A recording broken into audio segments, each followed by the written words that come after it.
Pemirsa, tim Resmob dan IT Ditreskrimum Polda Bali berhasil mengungkap kasus pencurian dengan pemberatan yang beraksi di salah satu gedung ruang perawatan RSUP Sanglah Denpasar.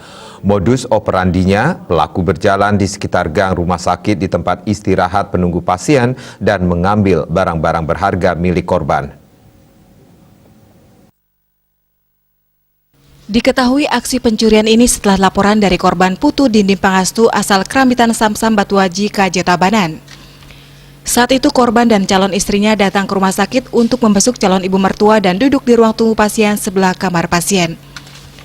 Sekitar pukul 22.20 WITA, korban menaruh HP miliknya dan HP milik calon istrinya di dekat kepalanya sambil berbaring istirahat. Sekitar pukul 4.20 WITA, korban terbangun dan mengambil HP-nya, namun HP milik korban dan HP milik calon istrinya sudah tidak ada. Atas kejadian tersebut, korban melapor ke SPKT Polda Bali. Akibat kehilangan HP korban menderita kerugian yang dialami sebesar 15 juta rupiah. Dalam penyelidikan, polisi mengetahui ciri-ciri pelaku dengan menggunakan celana pendek dan jaket hitam bercorak putih.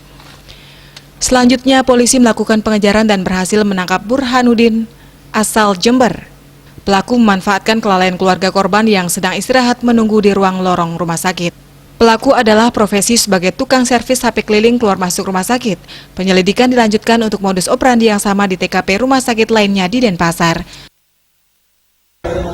Selamat sore, saya Putu Dindim Pangastu mengucapkan banyak terima kasih kepada tim Resmob Ditreskrimum Polda Bali yang sudah menangkap pelaku pencurian yang telah mencuri 2 buah HP milik saya ketika saya sedang menginap menunggu ibu saya yang sedang dirawat di RS Sanglah, dan hari ini kedua HP saya sudah ditemukan dan pelaku sudah ditahan.